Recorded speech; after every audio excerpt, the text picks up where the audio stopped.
Welcome back, Fragrance Fiend here today, back into the swing of Season 2.5, doing my very first impression for this season. I'm going to be smelling the 2022 fragrance by one of my most favourite houses, Vilhelm, the scent being called To Your Father. It comes in both 50ml and 100ml, this one's quite well known for its whiskey note, which seems to be a tiny bit of a reoccurring theme, with the most recent Sparkling Joe having quite a prominent champagne accord. Everything that Vilhelm creates is always of the highest quality, and even stuff that I wouldn't wear I still appreciate from a technical standpoint, or it smells good on other people. So let's get to the note breakdown. So in the top you have Ambrette seeds and bitter orange and Davana with a heart note of Cabreuva, Whisky and Cade. Lastly with a base of Aetoxylon, Oakwood and leather. So Aetoxylon is an essential oil derived from a tree that only grows in Borneo, which is said to have quite animalic and leather facets, but this will be the first time smelling that. I also don't believe there's been too many fragrances that I've fallen in love with the note of whiskey, so this might be a first. This is a sample I managed to acquire, so let's give it a go.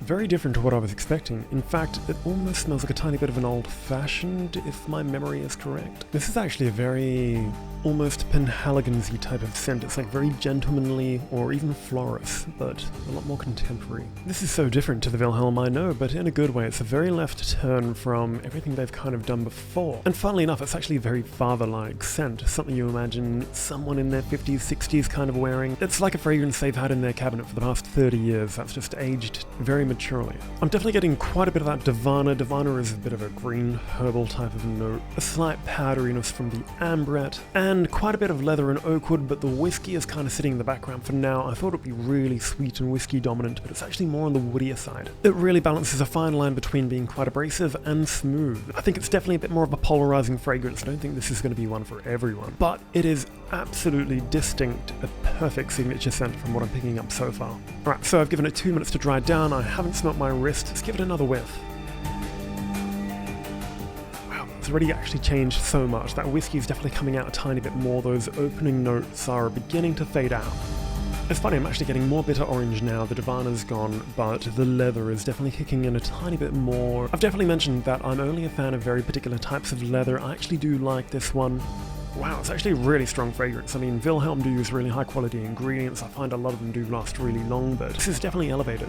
Now that the whiskey is coming out a tiny bit more, it's not really what I'd describe as a boozy scent. It definitely has a bit of that depth you can imagine from that note of whiskey, but it doesn't really smell like, I mean, there's so many different versions of what whiskey can even smell like. And I'm definitely no connoisseur of any of that, but it smells quite dark and aged. Now that it's drying down, I'm actually liking it a lot more than the opening. Originally I said it did smell quite mature, but now that a few minutes have gone by, I think it's something I could probably pull off. But to me, those woods and leather are definitely carrying the fragrance along while the whiskey kind of sits in the background. The top notes have now evaporated probably about 4 minutes into smelling it, which is about usual for your standard dry down. And it's definitely getting a tiny bit more softer in regards to the punchiness of it. The opening is definitely quite a loud opening impression, but once it settles, it's actually quite humble. As it keeps drying down, it keeps getting better and better actually. It's a very complex scent.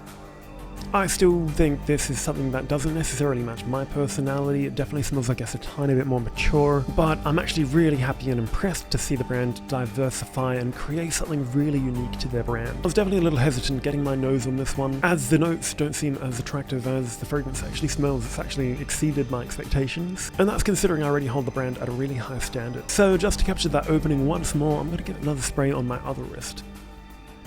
It actually smells a lot more like whiskey now, specifically American honey is actually coming to mind. It actually feels like I've just sprayed two different fragrances. The opening is completely different. I know some Vilhelms are a little more linear, but the dry down of this one is actually quite complex. That's all I have to say about the fragrance really, but breaking down the rest of it, this is 100% no doubt a very masculine fragrance, particularly a more mature one. Probably not the best blind buy gift, say for like Father's Day or something like that. Definitely for your niche enthusiast who like something a little more adventurous or out there. It actually makes sense. Now, outside of the actual note breakdown, in the description it does mention a tiny bit of a honey accord, but it's not in the official note breakdown. On top of all that, it does come off mildly powdery with quite a bit of smokiness as well. Not to the extent of Smoke Show, but it's a little more smoother. And without a doubt, 100% a winter scent as well. You can definitely get away with it on a summer night, potentially when it's a little cooler, but definitely not in the midst of day or in humidity, otherwise it would become quite cloying. Obviously a luxury brand from New York, so of course it's going to be on the pricier side. This one does kind of just justify that in terms of its quality, complexity. I imagine this DNA would be quite long-lasting, but as per usual, I'll definitely mention the longevity when I go to edit this tomorrow. If I was to throw some random words out there to describe this fragrance, it's definitely bold, masculine, smoky, leathery, woody, unapologetic, demanding, old-fashioned, but with a bit of a contemporary twist. I've run out of words, but anyway, you get the picture. So if your father is a bit of a niche snob, I think this one would make an interesting addition to their collection. Nevertheless, this is definitely personality in a bottle. I feel if you were to spray this, a picture of someone, whether it's a relative or a friend of a relative, will probably spring to mind, as it does smell like one of those very memory-evoking fragrances. Anyway, that's all I have to say about this fragrance. A brilliant addition to Vilhelm's collection. However, I won't see myself buying this one, at least for not another 30 years. But anyway, thank you so much for watching.